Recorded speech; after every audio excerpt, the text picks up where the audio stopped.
Hello. We're doing a book club. We fell off of it for 9 months. It was crazy. Next book club, it's Gotrek and Felix Trollslayer. Have it read by the end of September or you're stingy. Haha. Well, if it isn't the wall-crawling creep.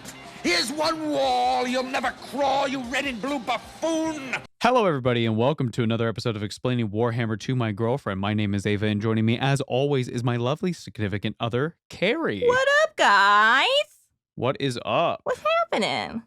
Today, we are in the grimdark world of 40k. Uh-oh. So I guess technically we're in 30k. No, we're not even in 30k yet. We're in like 20k.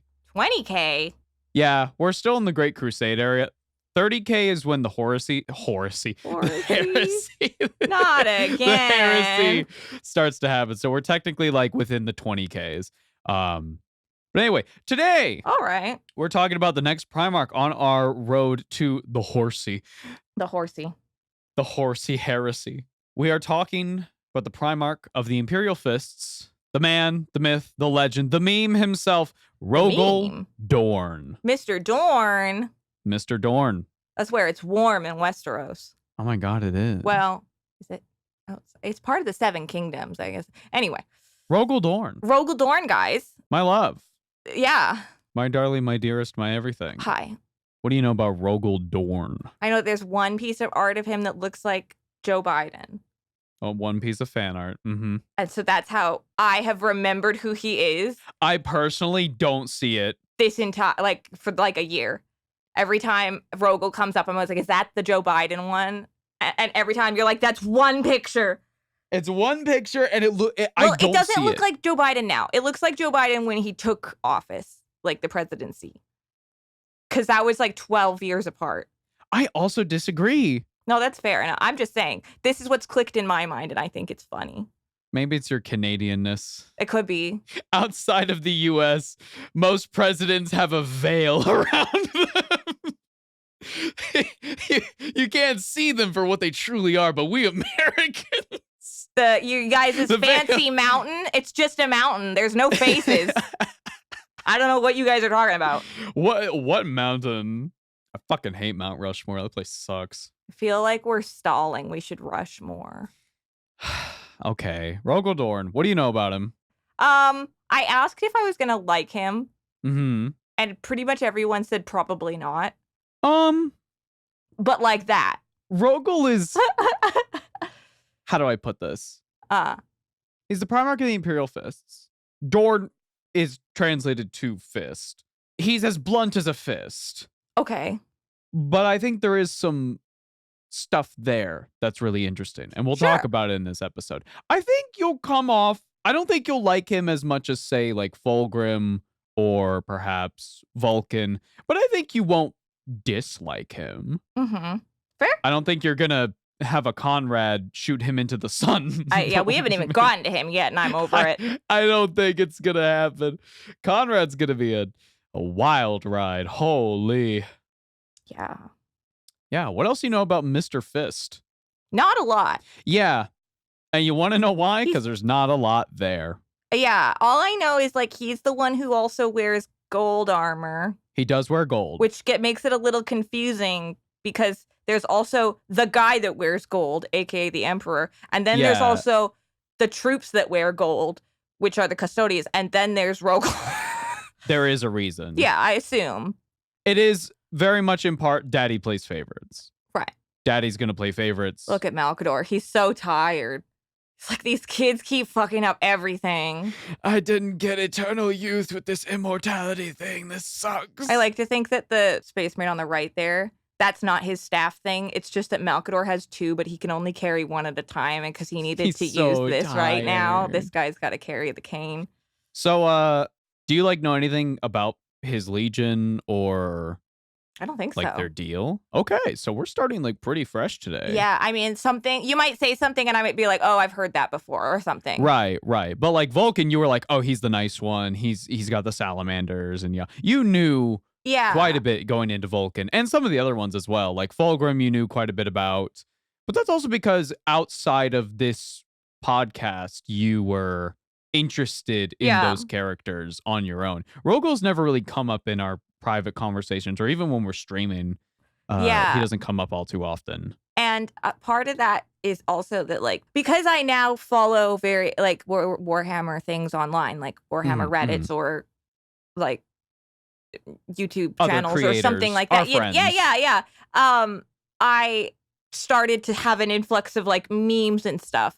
And, you know, well, I see him once in a while. He's certainly not as memed upon as many of the others. And part of me, I think my brain equates that a little bit to popularity, which isn't necessarily true. It's just a jump my brain is making. So I don't know. I'm curious because he's something I really don't know anything about. Okay. Which isn't to say that's abnormal. I don't know about a lot of things. Okay. But in the context of Warhammer, he's, kind of just a mystery. He's just that guy. The name is, like, honestly one of the least weird sounding names. Like, even though it's not really made up of common names. I'll tell you what. I keep thinking about Dan Idaho or whatever the hell from Dune. And I'm like, I don't think everybody makes fun of Warhammer names for being crazy. And I'm like, Dan Idaho? Okay, that's but bro insane. cooked with the main character's name is Paul. Paul Atreides. Because you're going to remember. Well, like Atreides, I get that, but there's like Paul. The point I'm mostly just trying to make here is that Rogal Dorn sounds like a proper gothic sci-fi kind of name to me. Yes. Like if his name was Steven, I'd be like, that's a little... Yeah, no, like anybody who has like a normal name in Warhammer is sus immediately because you're like, how? This is Rogal Dorn, Robute Gilliman, Isaac. What? Well, Conrad. This is why Conrad stands out because that's just a normal. Conrad with a K. That's fine. There's also, so he's a Kardashian. And Daddy showed up and said, "You are now Conrad." He goes, "That's not my name." Actually, he does kind of act like Rob Kardashian. Actually, it kind of makes sense. He doesn't call himself Conrad. He calls himself his true name, the Night Haunter. Big penis man. Oh, okay. No, the Night Haunter. Is that all? That's not good. It's so much worse. The Night Haunter. The Night Haunter with like a latte, please, with 2 sugars. Yes. I bet he takes his coffee to his like skin chamber black, but then he adds sugar and stuff after he gets in so that nobody sees. I'm so happy we got through the Vulcan episode because now I'm just expecting you to dunk on him like out of nowhere all the time. He's so the kind of idiot funny. Who would think he's wearing an all-white outfit but be wearing different whites after Labor Day.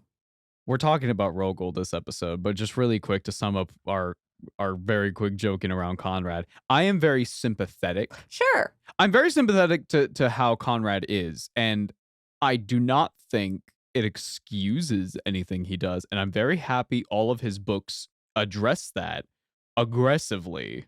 Conrad is very, oh, woe is me, followed by every single person he talks to going, dude, you did this. Therapy has taught me the valuable lesson of understanding that multiple things can be true at once and that you can feel empathy and sadness for a person because of something they went through while also not at all excusing anything that they're doing and not feeling that you have any kind of responsibility or obligation to like fix or help or like, obviously this is in the case of like, Conrad, those were children. They were guilty. They were gonna be like.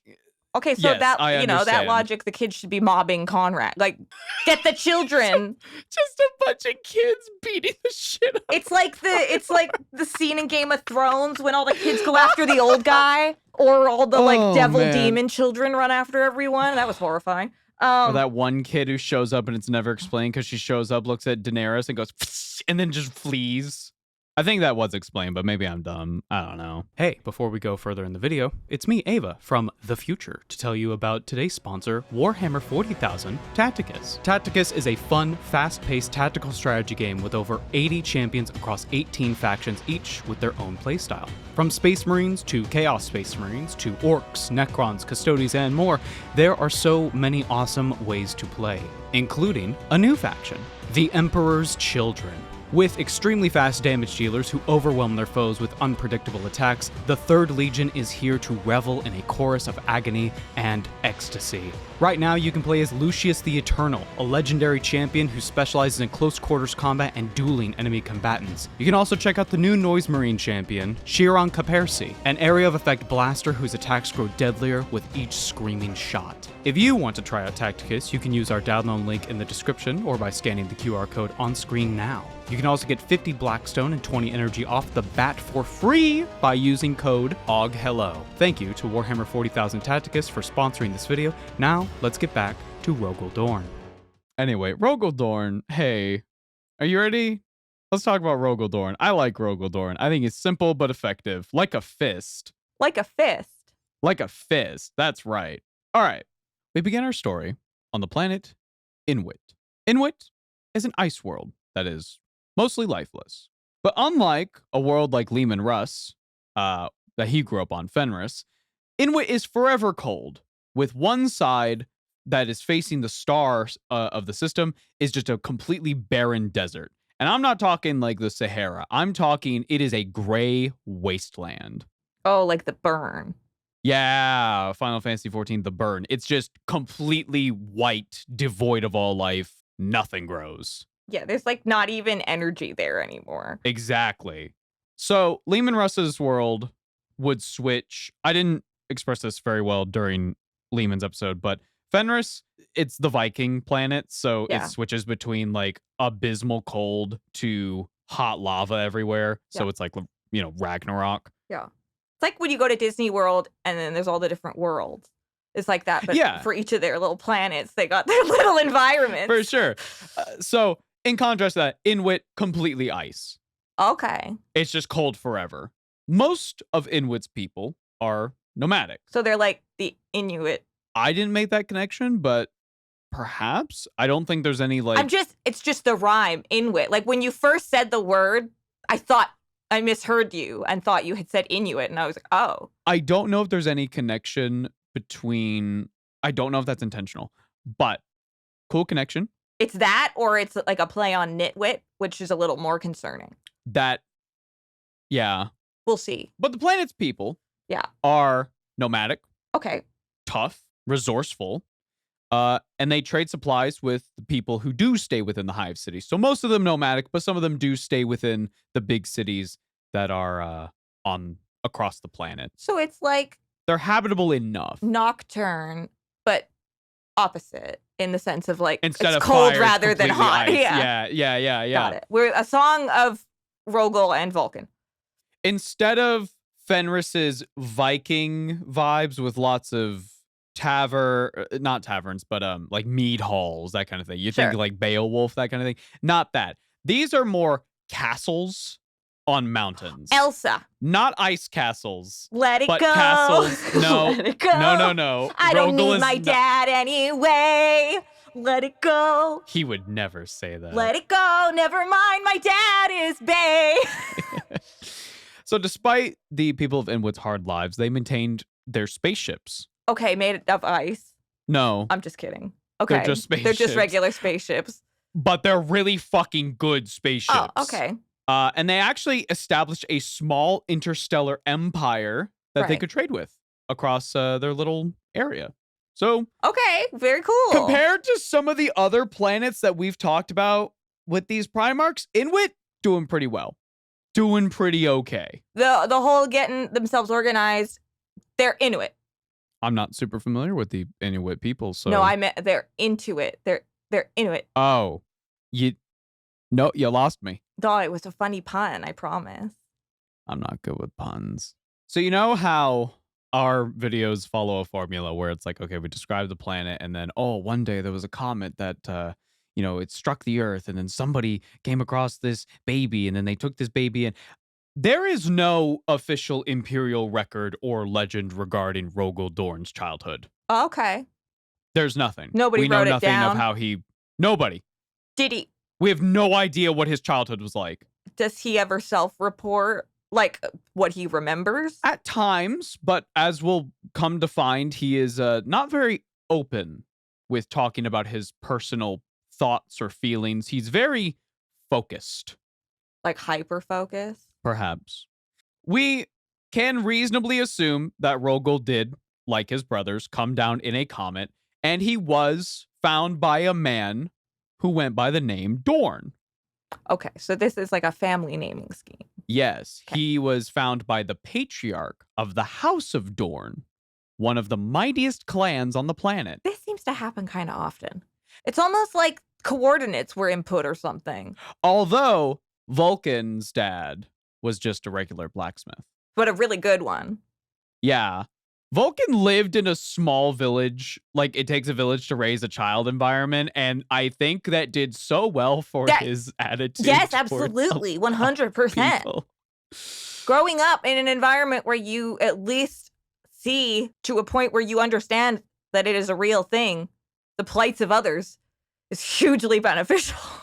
So whereas Vulcan and some of our other Primarchs grew up in places like villages or in along with E or so on and so forth, Rogal would grow up in a castle. He would be raised by the patriarch of the House of Dorn, not as a son, but rather a grandson. And quickly it was realized that Rogal was a special boy. So, Grandpa Dorn teaches Rogal all he knows about leadership and tactics and survival so that one day Rogal would become the patriarch of the House of Dorn himself. And Rogal then made that his entire personality, I'm assuming. So one day... Okay, I see the pattern. Grandpa Dorn is old. All right. I got confused for a second. I thought you meant Rogal, and I was like, what? And I was like, we just Grandpa discussed Dorn. This, Kari. And it's we like, had a whole it's like argument. Grandpa Gohan. Yeah. So Grandpa Dorn is old. And he's, probably in his bed. And he's talking to Rogal, and he's telling him, Rogal, you are not actually my grandson. That's when you do the reveal? We're not related. That's messed up. But despite this revelation, Rogal still considered him his own flesh and blood. He's like, nope, I'm still your grandkid. 100%. Sure. I'm with you. He loved and looked up to his grandfather with the utmost respect. Yeah. All the way to the day that he passed away. That's very nice. Just peacefully, there he goes. But in the years that followed, Rogal Dorn quickly became a leader of not only Inwit, but the entire system surrounding it. The people referred to him as an emperor. Uh-oh. Once things were efficient, Rogal Dorn looked upon his little tiny galactic empire and went, good, I can turn my attention to other things. And he looked at a dormant spaceship fortress that was the size of a moon.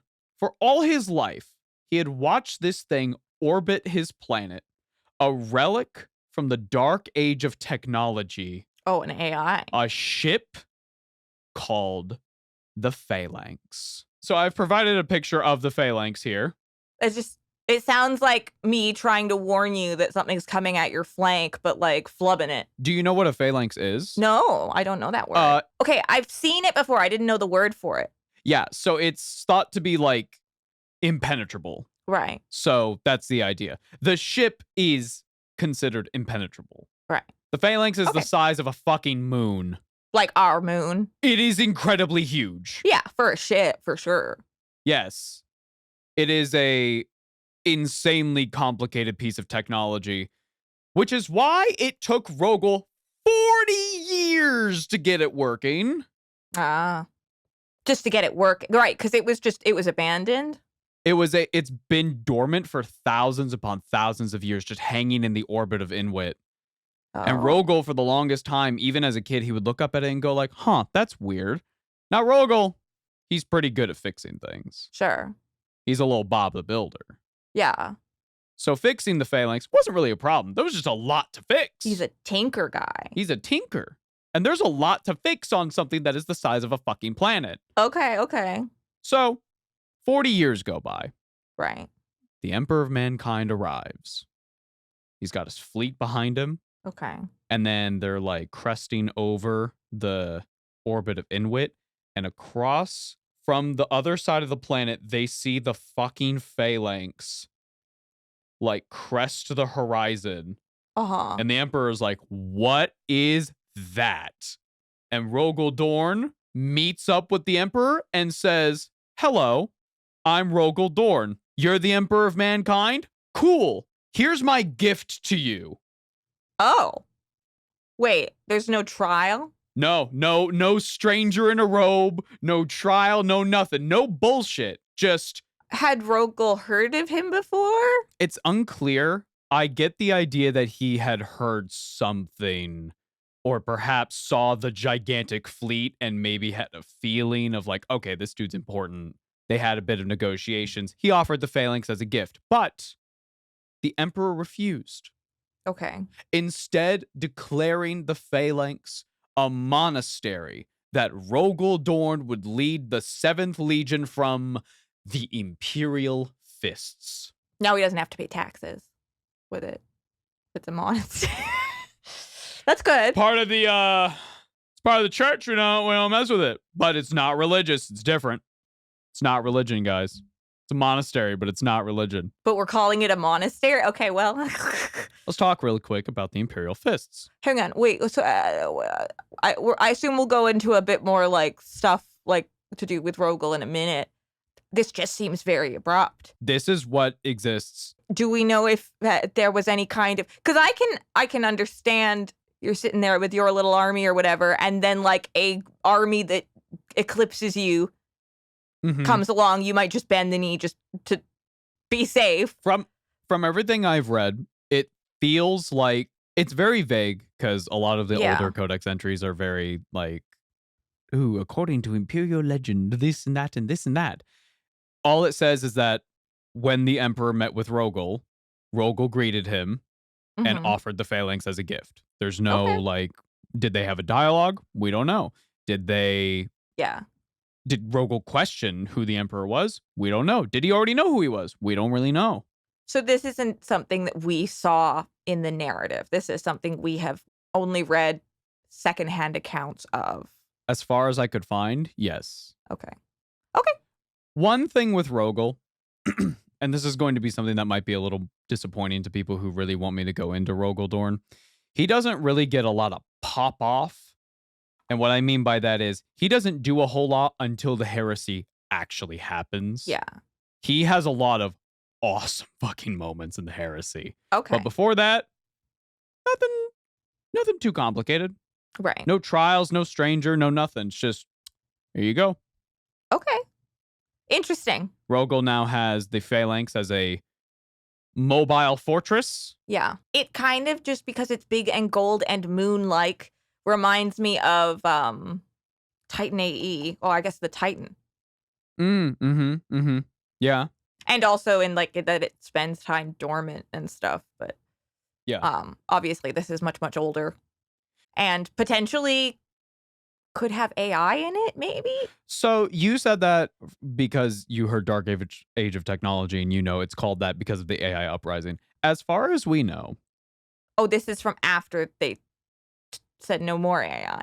We don't know exactly when this thing was created. We just know that it was from the Dark Age of Technology, also known as the Golden Age of Humanity, which means the technology used with this ship is insane. Right. Even compared to the Emperor's stuff, this fortress, the phalanx, is nothing. There are key moments in a lot of 40k books, right, or a lot of heresy books, where like the traitor legions are like, yo, the phalanx is coming, retreat. There's no ifs, ands, or buts. You'll probably see this on a poster, and it'll say, "Make the Imperium of Man great again. Make Terra great again. Make Terra great again. Make humanity great again." Looks at Terra. No life on the planet whatsoever. Is just a city planet. Has to have artificial rain that is transported by ships to simulate it, because otherwise there won't be any fucking water or atmosphere. Oh, no. Yeah, it's doing really great, guys. Woo! Love it. Woo. So let's talk about the Imperial Fists. Yeah. They are the 7th Legion. Yeah. Okay. You know how everybody says Ultramarines are boring because they're like the jack of all trades. They're good at everything. Yeah. Okay. Imperial Fists, exact same thing. But their special thing is that they're really good at defending. Okay.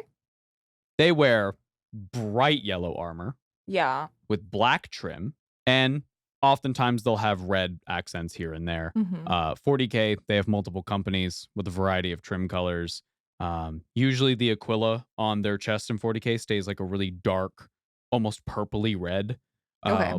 Sometimes like a burgundy. 30k Horus Heresy, it's usually just the red and black. But I really like their color scheme because of the fact that they are defenders. The yellow is just a visual tell of look at me. Yeah, it's like caution-y. It's a challenge. Yeah. I'm not hiding. Yeah. Come on.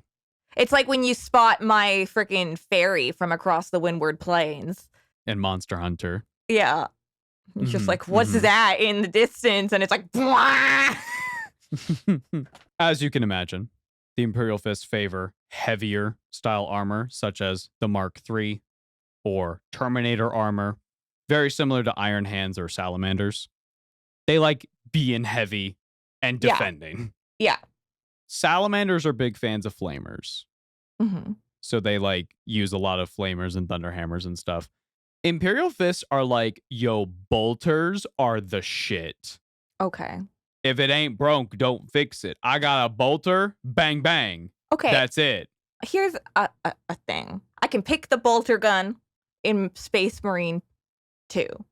And I will pick it for certain situations because like I know the difference of how it works between the other guns. Okay. What does that mean? What is a bolter gun? I don't know. Do you remember? Because I know like what a plasma gun is. Sure. But I just don't know this vocab word. Okay. A bolter is a gun that Space Marines use. Right.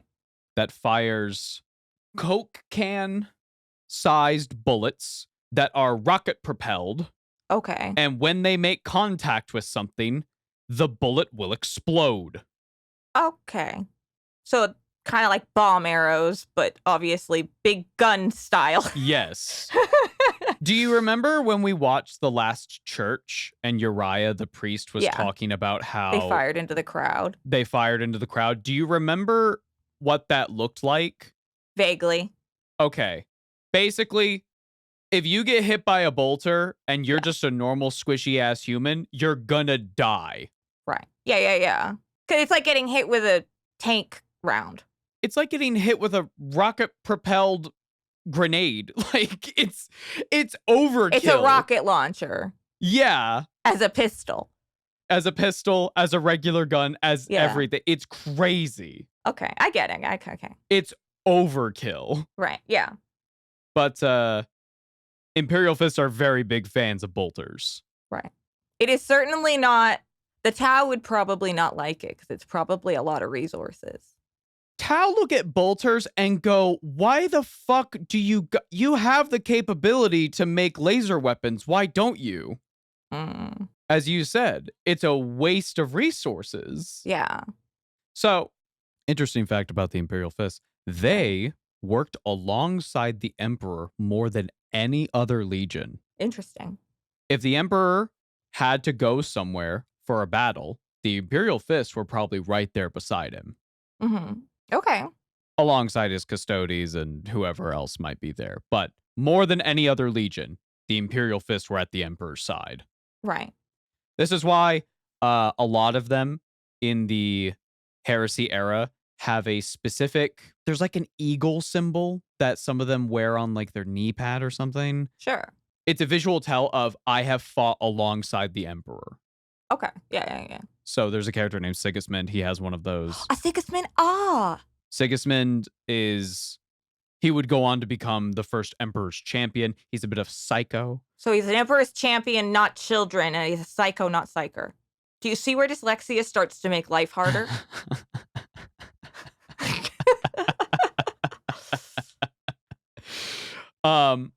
So you know how a lot of the legions got their names either from the planets that they were on influenced them, or perhaps it was a great deed occurred, or perhaps the Emperor was just like quite biased towards them, something like Emperor's Children, because Fulgrim made a really good speech. It's literally whatever the hell the Emperor says. Hands. Iron hands. It's like Tyra picking out what the heck they're going to dress the models up and have them risk their lives to do for this photo shoot. The Emperor bestowed the name the Imperial Fists to the 7th Legion early in the Great Crusade before Rogal Dorn showed up, in reference to when many saw the lands conquered by them, it was described as if the hand of the Emperor had descended and gripped them with an unbreakable fist. Right. Let's move on to Rogal Dorn's personality. So here's the real meat of the episode. So Rogal Dorn is by far the most loyal of all the primarchs. Okay, I thought you were going to stop at by, and I was like, that's a twist I wasn't expecting. He is incapable of telling a lie, even if doing so would be advantageous. What? He is actually incapable of lying. Why? How? He just is. But, okay, so does he understand, like, metaphors? Yes. He does? Yeah. He's not dumb. No, but I was thinking, like, who's the character in... Are you thinking of Guardians of the Galaxy? Drax. Drax. Because Drax wouldn't understand a metaphor. Right. But also... No. You're going a different direction. I'm going too far off. Yeah. If I walked up to Rogal and I said, hey, Rogal, does this shirt make me look fat? Yes. Okay, but I know guys like that. He's not trying to be mean. He's just being honest. He's honest to a fault. Okay. If I asked him, hey, Rogal, I've like, maybe in this situation he's captured or something. I go, hey, Rogal, tell me exactly where your guys are. And maybe he can't not speak. So is this like Ella Enchanted, where if somebody is like... No. He could choose like what to say, but like if for some reason I needed to get information out of him, he wouldn't lie to me like where his troops are. He would tell me exactly where they are. Right. But he could say a mistruth if he believed it. He can be wrong. Yeah. Yes. Rogal is wrong sometimes. Okay. Though he strives to not be. So it's not like it's some kind of curse. It's just that it doesn't even cross his mind. No. He is incapable of telling a lie because why? Tzeentch is going to be powerless. Or all-powerful. I'm not actually sure. One might say Rogal Dorn has the subtlety of a jackhammer, given the fact that he cannot lie, and the fact that he is like 10 feet tall, decked out in golden armor. Right. He is here not to... He's walking in like a JoJo character. He's not here to bullshit around or to be like, haha, I'm so sneaky. He's here to go, I'm here. Like Dennis Quaid. Now let's get this shit done. Right. He's fucking All Might. Okay. And I mean that from the sense of when he shows up, everyone's looking at him. Okay. He makes an impression. Yes. Yeah. His skills are best utilized in building, fortifying, and obviously defending. Right. Horus once stated that should his legion, the Luna Wolves, and Rogal's legion, the Imperial Fists, go to war, the conflict would never end. Okay. Foreshadowing is a literary device that... Oh, no. What do you think? Who do you think the main two combatants in Horus Heresy are gonna be? Those two. Mm-hmm. If you watch the Horus Heresy trailer, right, it's Horus's legion and is that the one? Legion. The one where he's all like, Father. Yeah. Blah. Yeah. And he gets up on the cliff, and he's got the whole foot prop rock to himself, like Pride Rock. And I was like, is that Angron? And you were like, no, that's Horus. And I was like, but he's got the metal in his head. And you were like, that's a different thing. And I was like, this is the only thing I know about them. Yep. There's different metal in people's heads. It's confusing. Yeah. Because then there's also the like century spikes, but then there's different ones of those. Rogal's interesting in that he can see something, like let's say a watch, and memorize each and every detail about it, understanding how it works by how it can be built. He sees a watch and goes, oh, I can make that. 100%. Without having to see the inside components? He might have to if it's a particularly complex piece of machinery, but there's almost like a weird, all Primarchs are a little weird. He has like a 3D printer version of a photographic memory. Yes. Potentially. So it's like if he was to take a car apart, he could make that. If he saw a car, he'd be like, yeah, I can make that. He's kind of like Momo, but not able to actually produce, obviously, the material from My Hero Academia, the girl who she has to understand what it is in order to make it. But once she knows what something is, she can produce it. Obviously, not with that power exactly, but like that, like once you get it, or even like Sherlock is portrayed in the Benedict Cumberbatch show, where it's almost like he never forgets anything. That's his superpower. Interesting comparison. Yeah. Yeah. That's just where my mind goes to like what that means or like how that would be accomplished. Additionally, despite this almost supernatural way of being able to tell how mechanical or perhaps industrial objects and machinery works, anything involving the warp, unfathomable. He's doesn't get it. He's got no sense of magic. Doesn't get it. It's Does he almost as if Rogal nullifies the warp around him, actually. Like a plank. Similar, but not exactly. There is an instance where within the warp, as they're traversing it, right, something goes wrong. They're ending up fighting a bunch of things like in the warp and blah blah blah blah blah. It's almost as if, because the warp doesn't make any sense, right, and it's like other dimension, it's hell, blah blah blah blah blah. Or in Silent Hill. But then you look over at Rogal, and it's almost like things around him are normal. Rogal's the little kid in Silent Hill. You don't know if she's here with us or if she's been here before. What's going on? She's drawn on the window. So, about the lack of warpiness, Malkador told Rogal that this was by design. Okay. And one of the reasons he and the Emperor kept the warp a secret from the Primarchs.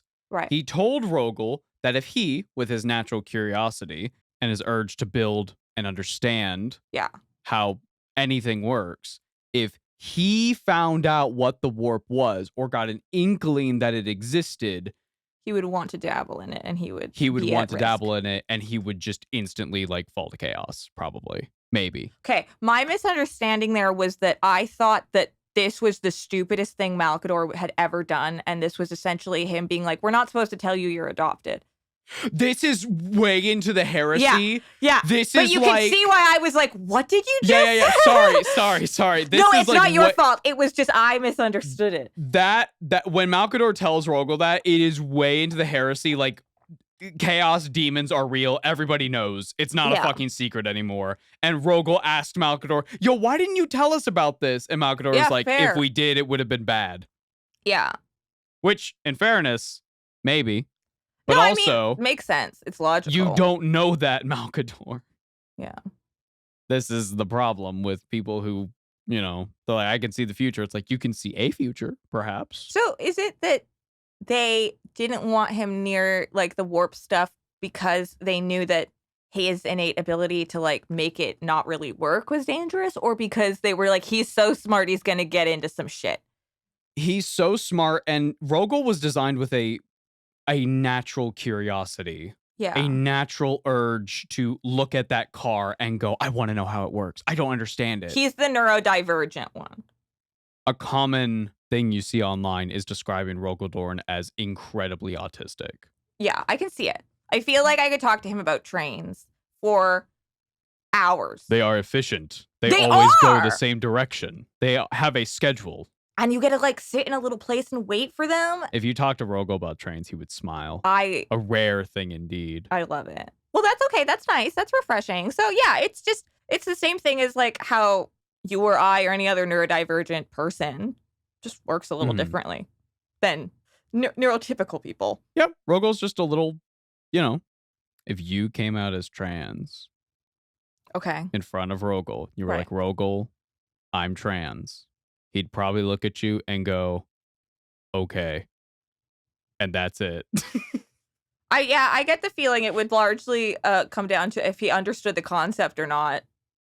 He might. He probably totally gets it, but his honest reaction would probably just be like, okay. Yeah, I feel like it would depend how you worded it, because I feel like he would immediately get it if you were like, say, had been born male and you were just like, I'm a woman now. Like, I feel like, oh. All right. But you know what I mean? How is this important to the task at hand? I just wanted to tell you, just Rogal. to correct the pronoun usage. Oh, okay. I know what a pronoun is. Understood. Yeah. Would you like me to tell you my pronoun?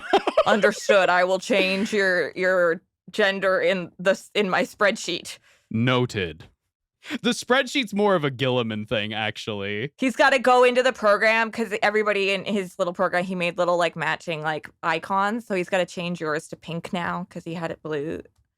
So it all matches. I don't think he would be that That's me. creative with it. No, that's you. He just has a list of names. Okay, cool. I understand.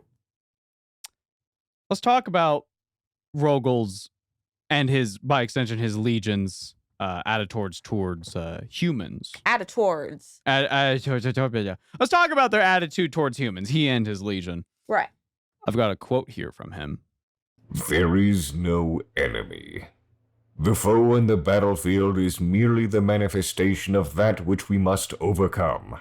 He is doubt, and fear, and despair. Every battle is fought within.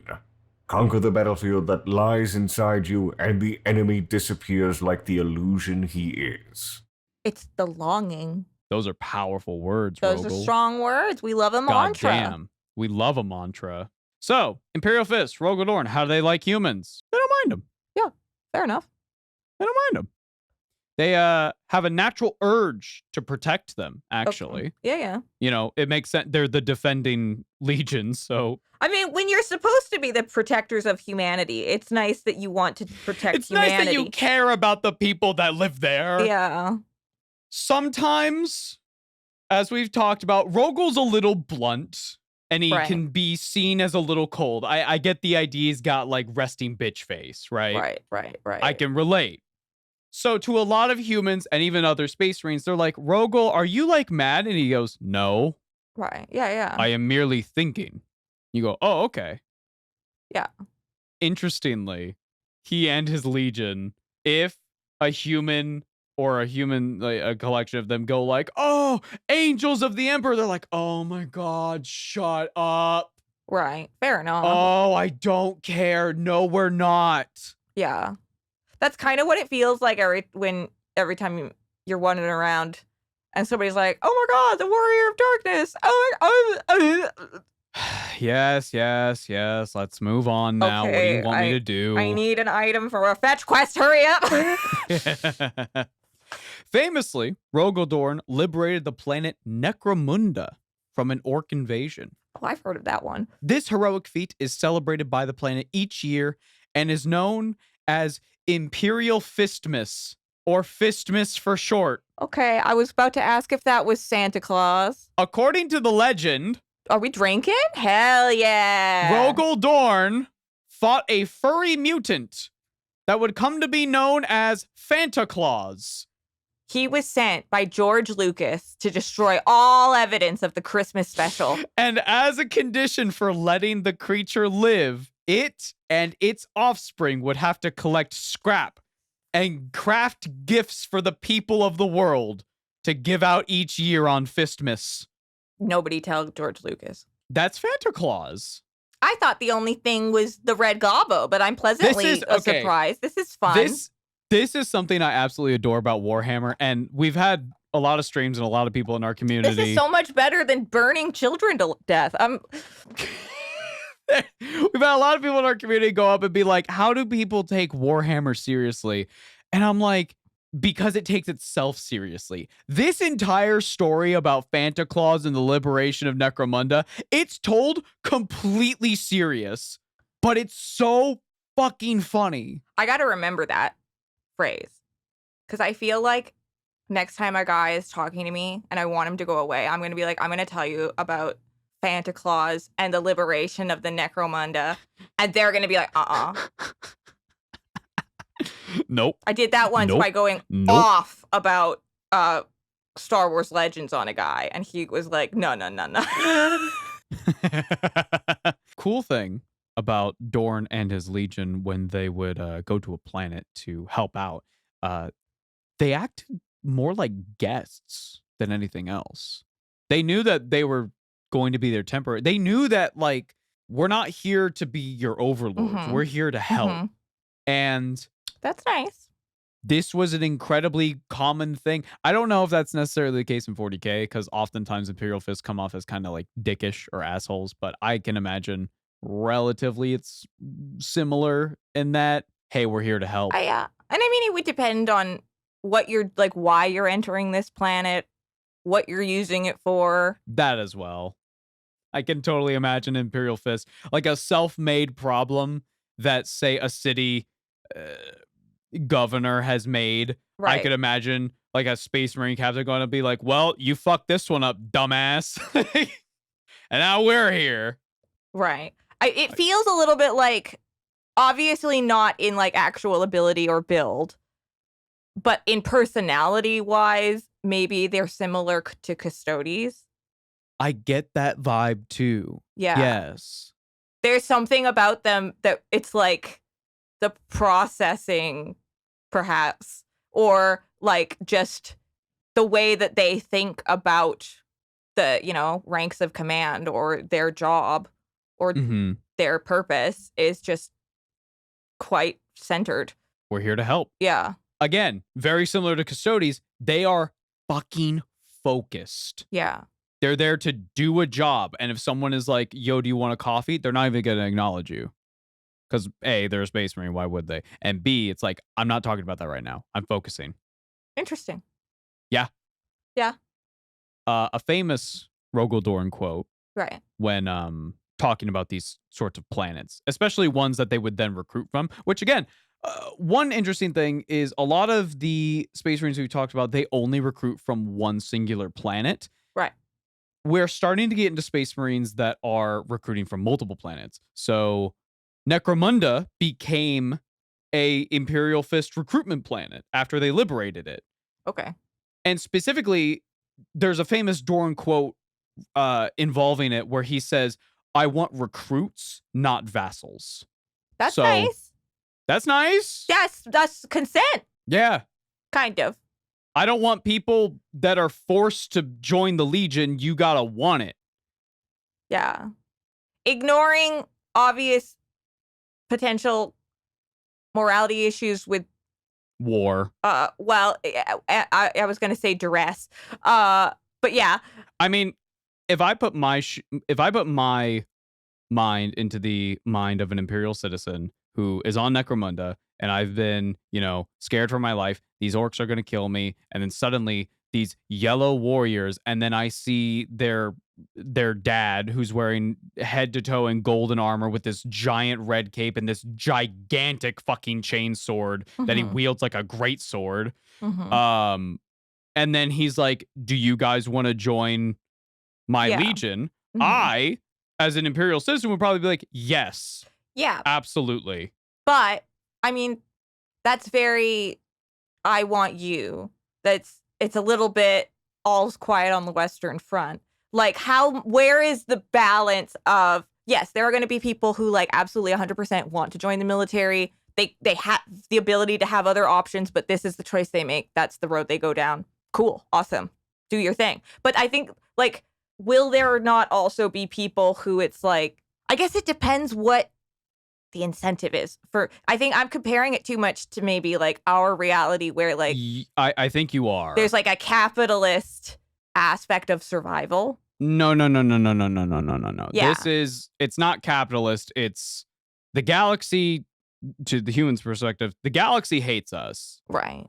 And we're gonna take it. Right. Humans number one.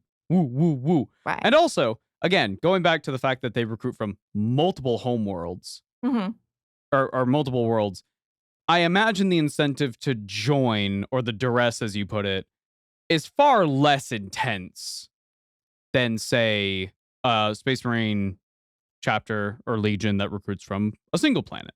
Yeah. Again, it's just me having to like separate certain aspects of what I like immediately place onto like my understanding of how societies work, because this is a very, very different existence. Yeah. This is a society, this is a people, this is a empire who fell apart.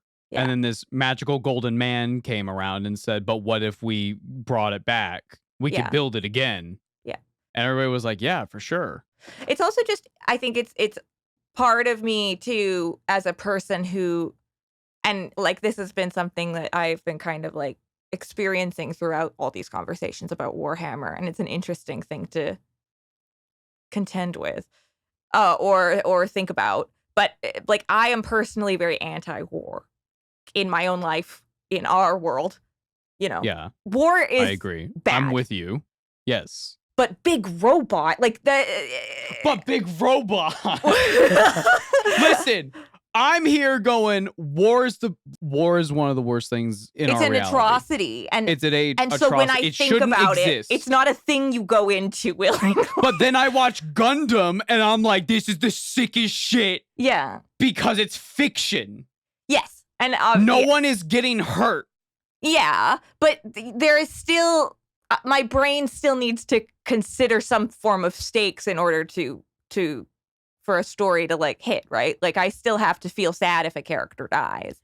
Well, this is why we're going through all of the primarchs before we talk about the heresy, because if you don't have any connection to who these people are, then how could you possibly care if Vulcan got hurt? Yeah. If you watch the last episode of Attack on Titan, you'd be like, what the fuck just happened? But if you watch the entire series and then watch the last episode, you'd still go, what the fuck happened?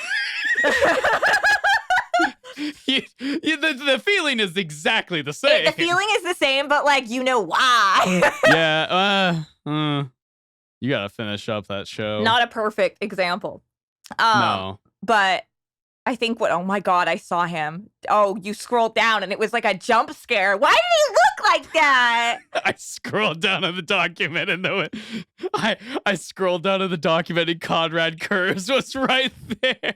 This is why we still have to go to war. This is why I understand, actually, because there's fucking evil in the darkness. I'm changing my opinion. If Conrad's on the other side, I'm joining the fist, baby. But it's kind of actually is a good example because again, I am incredibly anti-war, but I also like, listen, like if my loved ones are in danger, I understand wanting to fight. Of course. So perhaps it's more, again, I'm thinking. I understand where my thinking was off, and I think I'm able to adjust it now to better understand what's going on. Okay. But a funny little thought discussion to go through there. Mm-hmm. So let's talk about Rogal's attitude toward his family. All right. So, Biggie, dad. Oh, Tosan. Respected him with undying, immediately, unwavering loyalty. What if a bigger emperor came along? No. Okay. Rogal Dorn would rather die than go against the emperor. Okay. Even to the point where the heresy is occurring and like some of the legions have turned traitor, it is unfathomable to Rogal Dorn. The guy who delivers the message, hey, Horus is a traitor and here's evidence, Rogal almost kills him. Because he's like, you're lying. He's a Dalek getting a no. What is this? What do you mean he's traitorous? What are you talking about? Are you stupid? I should kick your fucking ass. Oh, no. Like, he is aggressively loyal. Right. Okay. Yeah. As for his brothers, he got along pretty okay with Guilliman. Thought Guilliman was a little full of himself, but otherwise pretty reliable. You know? Yeah. Got along. Guilliman, as we've mentioned before in a couple other episodes, is he values Rogal a lot. Yeah. Fair. Guilliman really, especially valued Rogal's honesty and the fact that he was super reliable. If Rogal doesn't think he can do something, he'll tell you. Yeah. But there's not a lot he would say no to because he can do so much. At worst, you'd probably be like, yo, Rogal, could you do this? And he'd be like, I am busy. And you're like, okay. Yeah. No, I will not build your swing set. I will not build your swing set. I am reinstalling the palace. No, I can't fix the PlayStation. Because Conrad ate the cord. We must go to Best Buy to purchase a new one.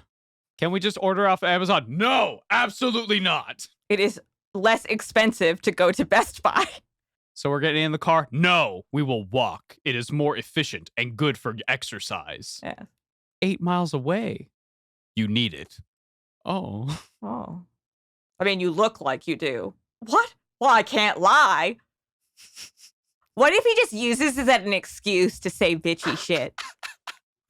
You could use with a few pounds off your hips. Whoa. What the fuck? I am simply speaking the truth. Oh. Wow. That's really hurtful. It is not meant to be hurtful, but rather a motivator. Okay. Could you work on it? No. The one we don't like is here. My name is Conrad. My name is Conrad. Hi. You can't just call me that. Conrad, leave. Nobody likes you. Nobody likes you. I would use that as a power for good. I'd be like, hey, go up to that guy. We don't have a lot of information about his relationships because, like, again, Rogal, personality, very closed off. He doesn't open up a whole lot to people. Right. But most likely he had a pretty okay relationship, at least friendly, with other crafters in the family like Ferris and Vulcan and Fulgrim. Sure. Probably had a pretty good relationship with them. They would, be like, Rogal's the type of guy to walk up to you and go, there is a chink in your armor. And the Vulcan would be like, oh, shit, thanks for letting me know. I'll fix it right away. Thank you, man. Rogal's going to tell you there's spinach in your teeth. Yes. That's nice. That's good to have a friend like that. There is green substance in your teeth. What? Oh. Thank you, Rogal. It was bothering me. Yeah. Rogal's going to tell you look like an idiot for buying a Cybertruck. Why did you buy this piece of shit? What is this? Look what I can do. He just takes off the front. He touches it and explodes. That was not supposed to happen. Look at the stock price. Damn. How much did you pay for this? You are a moron. Take it back. Buy something better. Oh. Anything.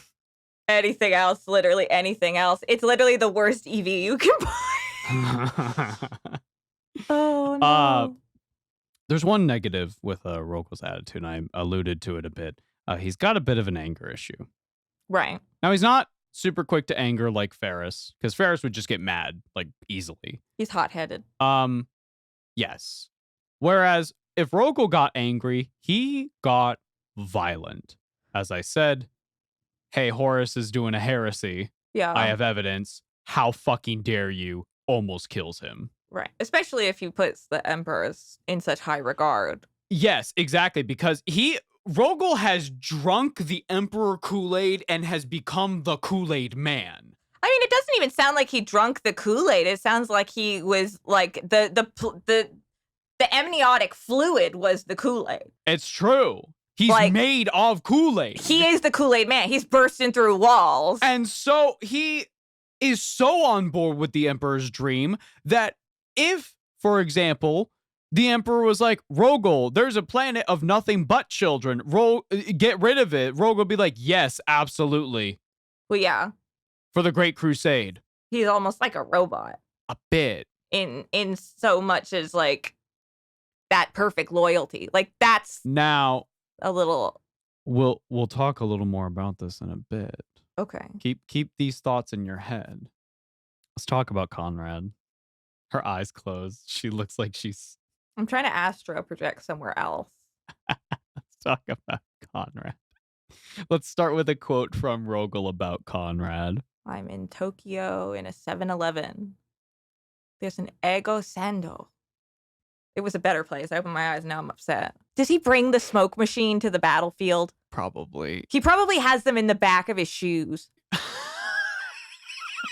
Rogal Dorn once said about his brother Conrad, If there is nobility remaining within Conrad's legion, then it is hidden deeply beneath too many layers of twisted lusts, deviance, and disobedience. Their ways are foolish, ill-considered, and a hindrance to the orderly flow of controlled war. The time is coming when the Night Lords must answer for their behavior and be brought back into the doctrine of Imperial warfare, lest we lose them to their own deviant hungers. Interesting. Does not have a high opinion of Conrad or how he does shit. Yeah. Eloquent. So Conrad, one thing we didn't discuss in Vulcan's episode is Conrad has a problem. Yeah, okay. We kind of did, but yeah. Well, I'm more specifically, he is plagued with horrible visions of the future. He sees the future in little glimpses, and they're always like an apocalypse. No. One of which, he basically sees the heresy at one point in his vision. And he looks at these visions as quite cynical. And this is what causes a lot of his beliefs and a lot of his nihilism and sadism and yada, yada, yada. It's what fuels his insanity. But one day he's having a bad crash out. Right. And he turns to the one brother who he actually likes and who tolerates him, Fulgrim. Okay. He's like, Fulgrim, I see the heresy. And he lays it out. He goes like, there's going to be traitors. You're going to find a sword. And there's going to be chaos and demons are real. And the emperor's going to die. And Horus is going to be evil. And he lays it all out. And Fulgrim's listening. And he's like, oh man, that's heavy. Okay. Thank you for telling me this. I don't know what I can do to help you, but I can go find one of our brothers that can. Conrad goes, okay. And Fulgrim goes and tells Rogal. Oh no. Okay. He tells the well, I mean, person. okay. So Fulgrim's logic is this is probably some weird, warpy shenanigans, whatever. We need somebody with like a rational thinking brain. Let's go talk to Rogal. Like, yeah, it makes sense. I mean, like, okay, so at this point, are they still understanding what the warp? Okay, do they know what the warp is at this point and stuff? No. Oh. They know there's like some weird shenanigans. Then it makes sense that they might. Because I feel like past that point, I mean, like, if somebody comes to me saying they have visions, I'm like, well, what did you see? You know, like, as opposed to being like visions, like maybe you had a dream, maybe you had a hallucination, maybe you need to get on some different SSRIs. But okay, that's logical to go to clear thinking man, data man. So Fulgrim goes and tells Rogal. And the next time Rogal saw Conrad, he beat the ever-living fuck out of him. Okay, that's not logical. And then left. Right. Why? Later, they met again, and again, they fought. And Rogal's kicking Kurz's ass. And Kurz is like, why? Why? Why? What did I do? Yeah. And Rogal explained to Kurz, he's like, this is a long time coming. You need an ass whooping. But also, Fulgrim told me about your visions. And how dare you even suggest that some of us could become traitors, that we could go against our father's great crusade. How dare you? Now, Kurz reacted to his trust essentially being betrayed. Mm-hmm. You know, he told all that stuff to Fulgrim in confidence, and he got oh no, yeah, beaten for it. This happened to me once at a camp. And Kurz got so mad that he almost killed Rogal. Oh. Now, due to circumstances, it didn't end up playing out that way, and Kurz retreated. Wait, he was mad at Fulgrim for betraying. Kurz was just mad. Okay, fair enough. He was mad that he was being beaten for something that he doesn't have control over. Well, also confusing that Rogal, based on your wording, correct me if I'm wrong, didn't explain the first time why he was beating him. He just started beating the shit out of him for no reason. As far as I know, he didn't explain the first time. As far as I've looked into, he just showed up, beat the fuck out of him, left. Because, like, how is that going to correct any kind of behavior? I don't know. You have to make sure that the actual punishment is, like, directly correlated to the unwanted. This is basic psych. So this goes into the negative of Rogal, is that when he is angry and he gets violent, that logical, cool, rational thinking, that's out the fucking window. Let's talk about the last brother.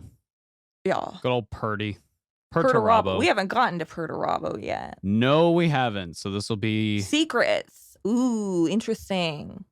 So this will be like your intro to him, like how Vulcan's episode was almost like also an intro to Conrad. I hope it doesn't go like that. Ooh. Don't say that. You asked me one day. No. We were just relaxing. I think I had just eaten breakfast. You were eating breakfast. It takes me a while. And you looked at me and you said, am I going to like Perturabo? Right. And I thought to myself, what an odd question to come out of nowhere. Okay. And I looked at you and I answered honestly. I said, no. All right. And then I told you what he's about. Okay. As in, I told you a lot of his youth was him debating in fucking churches on his planet how religion was cringe. Right.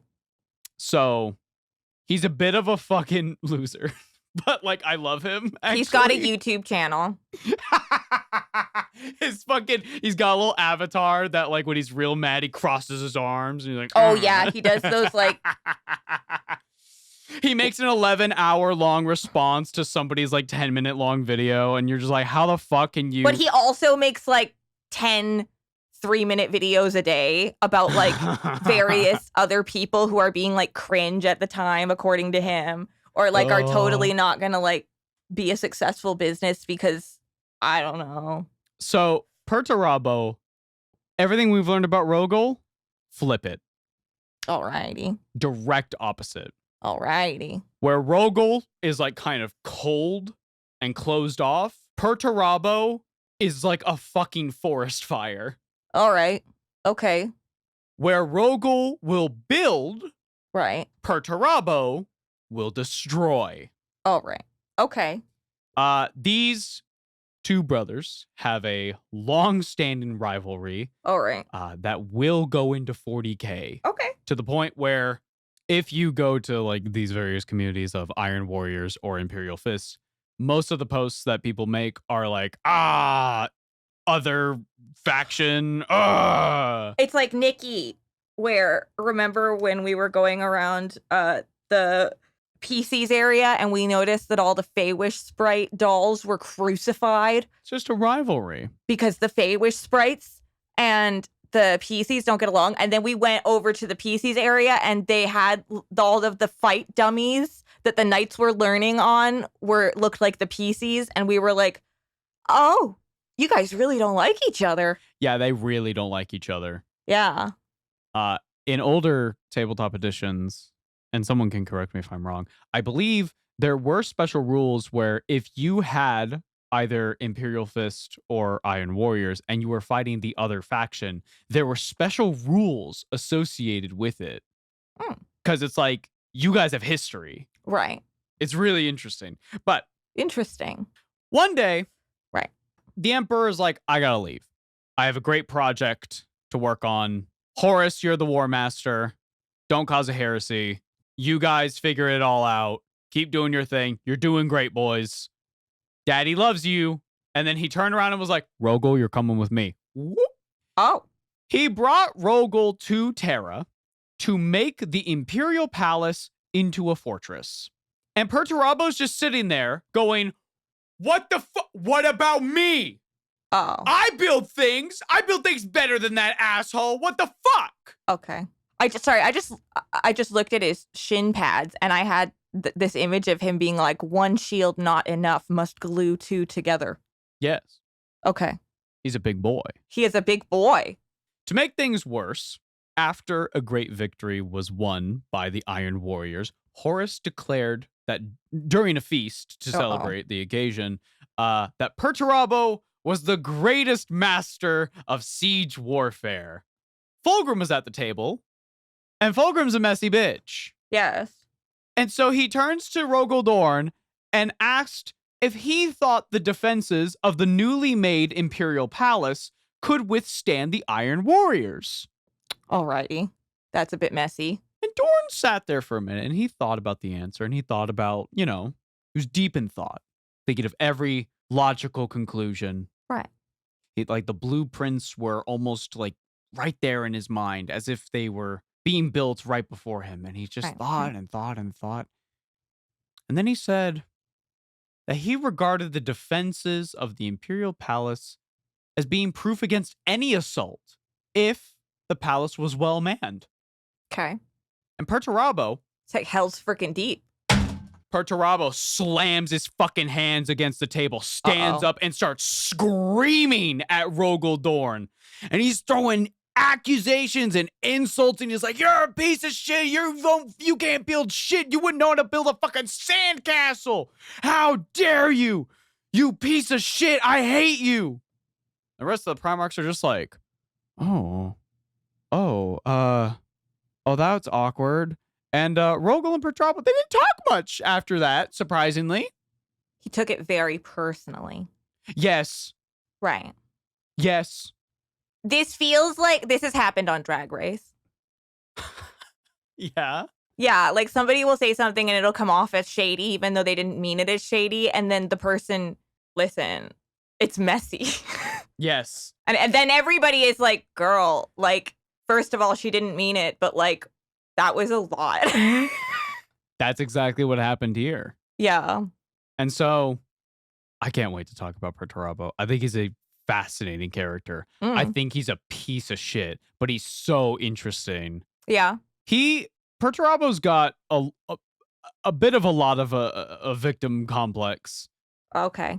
And a weird, also kind of inferiority, but also like he struggles a lot with worth. And particularly his self-worth, because he'll sit there and go like, "Emperor, give me your strongest battles."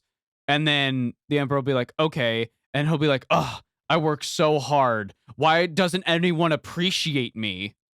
The answer is because you're kind of fucking annoying about it. He's an incel. He's kind of incel-y. He's an incel. He's a little incel-y. But we'll talk a lot about it when we get to him. I like Perturabo. Okay. As in, that's fair. As a character, yes, I think he's really interesting. Yeah. I would not want to hang out with him. Kylo Ren? Perturabo would 100%, upon receiving any sort of bad news, like wreck his own room. Out of something. Yes. Yeah. 100%. Fulgrim once approached Perturabo and like broke a little miniature Titan that he made. Little tiny miniature. Oh. And he broke it. Oh no. Fulgrim was like, whatever, it's fine. And Perturabo took Fulgrim's head and started bashing it against the mini on the floor until he was a fucking bloody pulp, and Fulgrim ran out of the room, and Perturabo was like, "Don't you fucking come back here."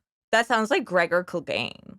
Yeah, a little bit. He is a bit mountainous. He's quite large, as you can see. Yeah, but just that like inhuman like rage that is also like a lack of empathy.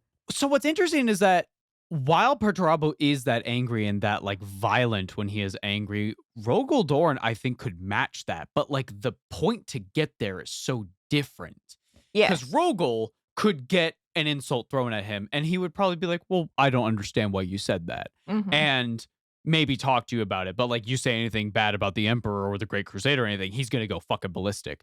You keep my wife's name out of your mouth. You fucking cough wrong around Perturabo and he's gonna fucking kill you. Right. Yeah. I can't wait to talk about him. He's really cool. Love it. Interesting.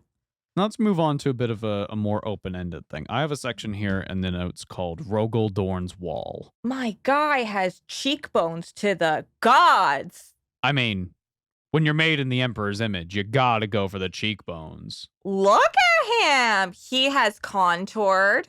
Now we can't tell them about that because if they find out we can shapeshift, they're going to tell the church. Macador's looking at the Emperor and just going like, if the boys find out that demons are real, they're going to fall to chaos. We just can't come back from that one. We're not going to tell them. Give them something to do. I don't know. Kill that species. Jingle some genocide in front of their face. Good. They seem to like that. The Tyranids are back. Send the smart one. Oh, Tyranids aren't around yet. They're coming. Not till 40k. Rogal Dorn's wall. We talked a bit about how blunt he is and how he can come off as like... Dornian heresy. Because he's the most loyalist one, so it would be the weirdest that he falls. That's why it's the opposite. Good connection making. I figured it out. That's why it's the Dornian heresy. Now, okay, Rogal Dorn's wall. As we've talked a lot about in this episode, he comes off as very blunt. We've made a lot of jokes about it. I would say Rogal is really emotionally intelligent. Okay. It's just he keeps it all inside. Right. He's very introspective. Okay. Sure. He respects and admires anyone who works hard and does well, no matter if they're Space Marine or human or Primarch. He values the hard work everybody does. Mm-hmm. And despite his stoic persona, he still sleeps with his grandfather's fur-lined cape every night. He's got a blankie? He has a blankie. Oh! It's sometimes the only thing that lets him actually fall asleep. Rogal's got a blankie. Aww. Baby boy. So that's his human grandfather. Like, or the king. Yeah, the patriarch of the House of Dorn. When he passed away, he passed down this fur cape. There is meaning to him in some sort of, in this nostalgia. Something, perhaps comfort. Oh, he loved his grandfather. Yeah. But it's not like a sense of duty. It's not like Mikasa's scarf or like connection. It's like how I keep some of my mom's clothes. Yeah, it's almost like just a reminder of this happened. Yeah. And this person I cared about, you know, there's still a piece of them with me almost. Yeah. Oh, I'm getting emotional. Oh, really? No, that's so sweet. You see what I mean, guys? Oh, are you okay, my love? Yeah. No, that's so cute. Think of this massive man sleeping with like this little cape, just snuggled up at night. Well, no, because I get it. Like, I really like spreadsheets too, so it just makes a lot of sense. Oh, do you want to take a quick break or something? You should go over to the patrons and be like, guys, we're taking a quick break because we're doing Rogal and Kari started crying. I didn't think you'd cry during Rogal's episode. I thought you'd cry during Gilliman's. I mean, I probably would. Do you think it's in there? Like, is there a pocket so that he always has it with him? Does he like slip it in his armor? He might. Or maybe he keeps it on the phalanx so it can never get hurt because the phalanx is impenetrable. Oh. When Rogal Dorn went back to Terra with the Emperor, he was instructed to turn the marvel of humanity, the Golden Palace, into a fortress. Now remember, the fucking Golden Palace is like the size of a country. It's enormous. And as plans were starting to come together, Rogal was bothered by something. He felt an emotion he never felt before. And he realized, after a lot of introspection, that he was afraid. Oh. But afraid of what? Is he afraid for his brothers? No. Is it the Great Crusade, the war? No. Is it the thought of losing? No. Rogal Dorn realized that he was afraid the cost of victory would be too high. And so he made a vow. He went around the palace and he took in every single art piece, every single placement, every marvel, every decoration, and he swore that one day he would put each and every piece back exactly where they had been, as if everything to come was just a bad dream. What the fuck? This really sad. Oh, I have a quote from him here for you. I bet Trazyn is his worst nightmare. It's fucking true.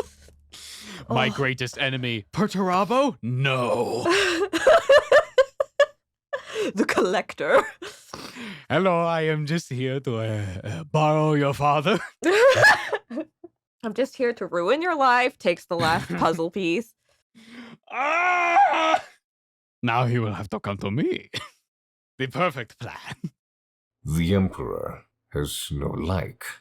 There are no gods in this hollow universe to keep him company. So he made us, demigods, to stand beside him. I have never quite come to terms with my status. Does that surprise you? I see what I am capable of, and what is expected of me, and I shudder.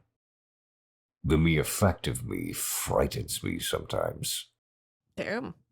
Rogal Dorn would go on to become the defender of Terra during the Horus Heresy. But that is a story for another time. Crazy. Are you okay? I'm okay. How do you feel about Rogal Dorn? Fine. I feel like, I mean, obviously, aspects of him I resonate with. Mm-hmm. But I feel like I don't get him at the same time. Like, I could party up with him, but he's a tank, I'm a healer. Like, we're not the same. Mm-hmm. Oh, yeah, totally. We're different. He would take the tank role gladly. Mm-hmm. He is the wall. Now, Dorn's got a lot of things that he will do during the heresy. As I said earlier, that's where he's really going to pop off in terms of his moments. Okay. Like, the Siege of Terra is like, what, 10 books? Something like that? And those are all on Terra. Right. And he's the defender of Terra. So, like, there's a lot of stuff there. It feels like every season of Drag Race, there's always somebody you don't like notice really as much in the first couple of episodes. But then they like rise up and you're like, whoa. But then they're like, they take like second place or something, but they're like some of your favorite performances or something. And you're like, they're a fucking star. That's Rogal. Yeah. That's kind of what I'm getting. He is, you give him a job and he's going to fucking do that job. Yeah. Like, I feel like the loyalty, like the absolute loyalty upon like, right. Like that just feels a little odd to me personally, but that doesn't mean it is odd to him. No, this is his purpose. I just don't get it. I get it with the blanket. But anyway, yeah. I will tell you, in 40k, Rogal is classified as missing. Okay. We do not know where he is. He might be dead. Old canon did say he died. Oh, okay. But newer canon, he is just missing. We don't know where he is. Okay. Interesting. We found a hand. Is it his hand? Maybe. Well, it's got to be bigger than the average primarch. Or primarch. Than the average space marine. I am bigger than the average primarch. Right? And it's like, there are only, how many we got? Well, whatever number. 40 hands at most available.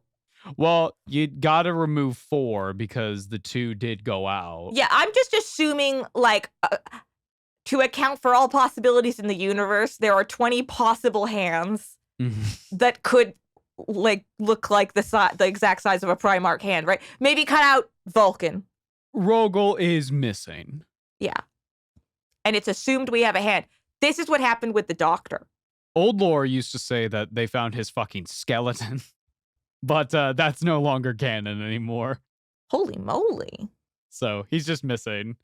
Okay, well, do we know how he may have gone out? If, like... Yeah, but I'm not telling you. Yeah, I was just curious if it was just like... Yeah.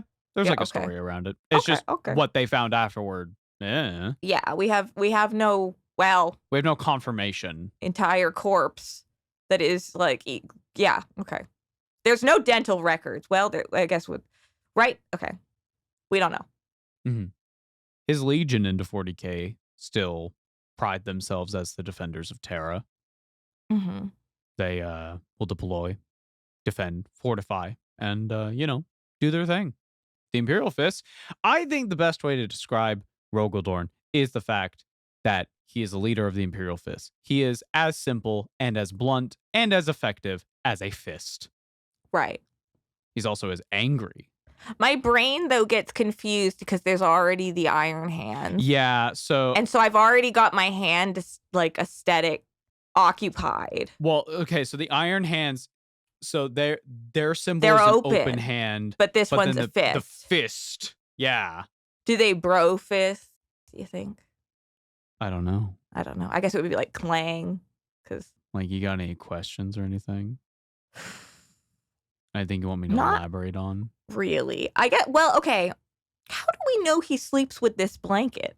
Because there was a chapter that was from his perspective, and Okay. it was like I held on to the cape from my grandfather, and then Right. I fell Okay. asleep. Okay. No one else knows about the blankie, as far as I can tell. Because I was trying to think about why I reacted like that, and like what's different, even though I might like other Primarchs more or whatever. It's relatable. Well, it's the most like intimate moment we've really had with a Primarch. Mm-hmm. Like, we don't really see them in their vulnerable moments, like laying in bed at night. I think that scene also is so powerful to also demonstrate that despite these being demigods, a lot of them kind of just have the mentality almost as kids. Yeah. It's a very innocent. They're going to go and like commit xenocide across the galaxy, but then like go home and have this really vulnerable, innocent moment. Mm-hmm. And perhaps also while questioning, like, I imagine if Rogal ever had a situation where he were to question what he was doing or what his legion or what the Imperium of Man was even doing, that would terrify him. Mm-hmm. And he would immediately shut that down, block it out, Mm-hmm. Build a wall around it and never interact with it. Mm-hmm. He can compartmentalize. Yes. Completely. And this is why I find him so interesting. Yeah. Because on the surface, it's like, oh, he's just this or that. And then you get a little further and you're like, wait a minute. Right. You've got more going on. It's interesting because it makes me think of attachment theory, which is basically it's the idea that depending on how you were raised, and especially your relationships with the people who you consider your caretakers, Mm-hmm. it vastly changes your personality, according to this theory. And it vastly changes your ability to attach to and communicate with and have relationships with other people in our lives, and like how we perceive those interactions. And the idea is that you kind of get stunted based on if you have not enough care from your caregiver.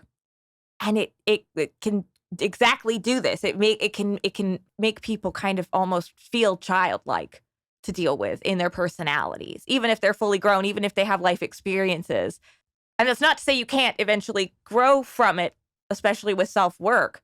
But like you're saying that they come off as almost childlike in a way, even being demigods. And my brain goes, well, of course. Yeah. It's not like and of course, Rogal and Gilliman would be the least negatively, because they did have positive caregiver relationships that were like, and Vulcan. Mm-hmm. And also, quick note, they are much older by the time the Emperor finds them compared to Horus, who was like 10. Oh, okay. And Horus turned into, well, he became like the best politician ever through rigorous training from the Emperor, and he's just naturally a good politician. Sure. I mean, hell, that's what the whole Mournival is. You remember his like little group of yes men? Oh, yeah. They're supposed to be like a council of advisors. They don't really do shit. They're there to be an excuse so that if Horus is like, I want to genocide this entire race, they go like, ooh, yeah, sorry. Well, my Mournival, we came to a decision. So the blame isn't on me. It's on all of us, really. It's my Mournival, you see.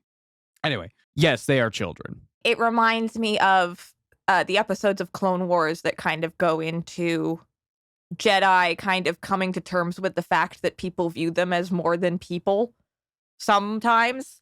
You know what I mean? In the quote that Rogal has when he's talking about his placement in the world, yeah, I see what you're saying. Where he's talking about like the thought of me scares me. The fact that I exist. Yeah, just this idea of like, it's not quite imposter syndrome, because imposter syndrome would be like to the point where you feel that you should be backing out because you're not qualified or something. But it's like, it echoes it. It's like those beginnings of it, of like, I don't know exactly how to. We haven't even gotten into the pain glove. Okay, maybe we should just keep moving. I think I might be. Oh, we're done. Oh. Pain glove is a thing after. Is this like the box in Dune where you got it? It's like a form of self-punishment. You get inside this suit that makes you feel excruciating pain, and he finds like... Gets off on this? What the... No, he finds peace and like meditation with it, which is where the text-to-speech joke comes from, where he goes, magic pain glove, tell me what I must do. And he starts screaming and he goes, ah, yes. So he's just really into self-harm. That's after the heresy happens and like everything falls apart. So he's like hella depressed. I mean, sounds like it. Yeah. That's not good. Let me show you what the pain glove looks like. Where is it? It's not an actual glove. It's like a full body suit. Yeah, it's like that. Why is all the Primarch, every time we like get to being done, it always ends up being also this is how they're freaky? He views it as like a way to atone for failing. Oh. Because you know how the heresy goes. That's cringe. He ends up on the chair. Well, I mean, again, going back to, it's a very childlike response of, I failed. I need to be punished. Dad isn't here. So what'll I do? You need therapy. Well, I don't have therapy. So you need to understand that other people's actions are not your own. I don't have therapy. I have this magic pain glove. That's not therapy. Men will do anything. They will do literally anything except go to therapy. I will get inside of the pain glove. I am glad I now know who he is. I am curious what all goes down in the Horus heresy. I hope he learns to say why he's mad, because that really helps other people. He eventually calms down after he's fuck-ass mad, but it takes a minute. Yeah, well, if you kill someone before they figure out... Well, he doesn't kill the person that tells them about the horsey heresy. He almost does. I don't know. That whole story was a lot of people getting mad at the person who told them what someone else did. Yeah. He wasn't mad in the moment from hearing it from Fulgrim, thus attacking Fulgrim. He waited with it. He looked around. Bro was... Well, again, this goes into, these Primarchs are not like constantly in the same place. They are sometimes separated from each other for years. So... Do you think Conrad was just sitting there, like, eating something at, like, the canteen or something? And then suddenly he realizes there's the little, like, red arrow that means you've got aggro from, like, Space Marine 2, you know, when you, like, suddenly you know you have aggro. And it was just him. After he had just been stalking the halls, like that SCP game, waiting for someone to pass by. Conrad peacefully asleep in his little skin bed. Rogal kicking down the door. Conrad, I heard you were saying some traitorous shit. Like, if you want someone dealt with, just lie and say they said something about Dad. I can give you a pretty good visual of what the heresy is going to look like with Rogal and his Imperial Fists. Imagine a giant golden wall. Alrighty. It's like bigger than anything you've ever seen. Okay. And I want you to imagine approaching it. Right. I'm seeing, remember in Ants when they all were on top of each other? Sure. And now I want you to imagine approaching it. Alrighty. and then I want you to imagine about a couple thousand bolters firing directly where you're at. What did I do? Well, that's like the visual I'm trying to illustrate for you of what the heresy is going to look like. Oh. At least from the perspective of a trader. I understand. Yeah. Approach wall of bullets. Right. Okay, cool. Love that. So yeah. Fun. That is Rogal Dorn. He Rogal Dorn did it. My favorite part was when he said, I'm Rogal Dorn, and then he dorned all over the place. And then he said, it's Dornin time. It do be Dornin time. So when you say, okay, they didn't want him to go around with the warp because they were like, he's going to get in trouble. But then also the warp acts weird around him. He has like a dampening field around him. The warp doesn't affect him as it might another primarch. It's almost like a nullification field that passively is around him. Like if somebody was being affected by the warp and he gave them a hug, would it help? Yeah. Just being around him, it'll be way better. It's like walking through the lost woods with your torch. I'm remembering a conversation, and I'm just remembering at the top of my head, so it's probably like wildly inaccurate. But basically, there's like a new Imperial Fist recruit, and he is deployed to defend a fortress with Rogal Dorn, and he's really excited because he's like, oh my god, it's my Primarch. And so he lands, and he's there, and he sees how bad the situation is. Okay. And he's like, my Primarch, forgive me, but what do we do? And Dorn is like, we wait for the enemy to come to us. Okay. And this guy is like, but my Primarch, they outnumber us like 100 to 1. And Dorn smiles and he goes, yes, isn't it exciting? Have you never been on the battlefield as this before? Okay. So he likes defending. It's exciting to him because it's a challenge and he enjoys a challenge. It's like a game. He's built this little castle. Yeah. And now the fun of him is going, I'm going to play defense. Right. They can't penetrate my wall. Why? Because I built it. Right. Okay. He's a tactics nerd. Oh, yes. Right. Yes. Every single thing that he builds is, I would say, meticulously detailed in its blueprints, in its construction, to make sure that there is no possibility that there could be a breach or a break anywhere in the construction. Absolutely not. Interesting. He will install traps if he can't, like, find a solution. Right. Did you know that there are some trader marines that are just in concrete at the bottom of the Imperial Palace because they tried to drill their way through the bottom? Okay. And they found the concrete room? The concrete room? Yeah, so during the Siege of Terra, they drill into the Imperial Palace and like, ha ha ha, we're so smart. And then the room starts filling with fucking concrete.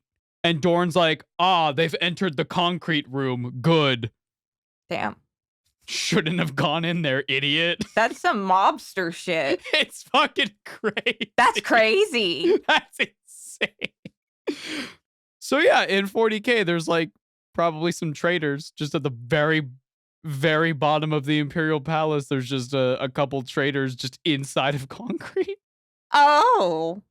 Yeah, they're still there because what the fuck? Or what, are you gonna like dig through the greatest achievement of humankind? That's like the worst sticky trap ever. Oh man. The sticky trap meme. Oh god. That's horrible. You imagine just drilling. You're probably drilling for days, perhaps weeks, and you're just fucking drilling. You're like, we're finally through. Oh yeah. And then the fucking doors close and you'd hear like, and you're like, what is that? What's on my feet?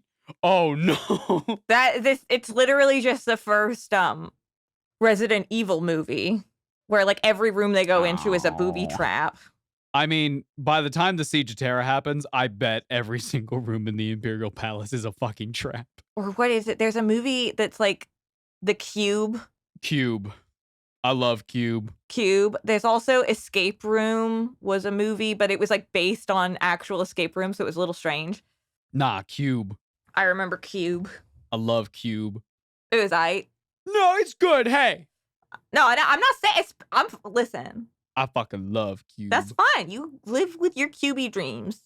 I ain't coming for no cubes. This cube is incredibly inefficient. What do you mean there's a way out? That's what you're going to say because you can't figure out the Rubik's Cube? If you knew how to do it, you... Oh, he'd figure it out in a second. Half a second. How? Okay, you line up all the Primarchs, slap down a Rubik's Cube. What's the order in which they finish? Rogal Dorn closely followed by Perturabo. Rogal Dorn solves it normally, like within half a second. Perturabo smashes it and then quickly reassembles the pieces to be all matching sides. Okay.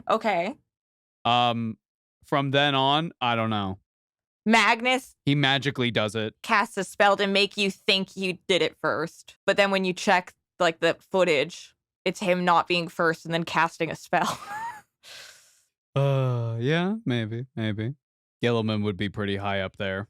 Horus gets the prize even though he didn't do it first. Because Emps is handing it out. So he just walks straight to Horus and hands it to him. Horus would give it to his Mournival, and they would solve it, and then hand it back to him, and he'd go, look what I've done. And then the Emperor would be like, you did it! Yay! My sons, I give you your last trial. The Rubik's Cube.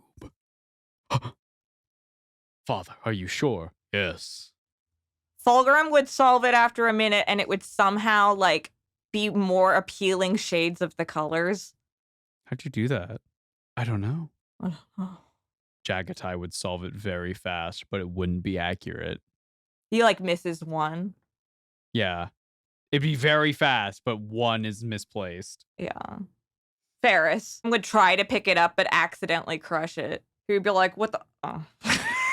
Conrad would just throw it at the wall, and it would shatter, and he'd go and cry. Lehman would just yell at his. Ah! Work!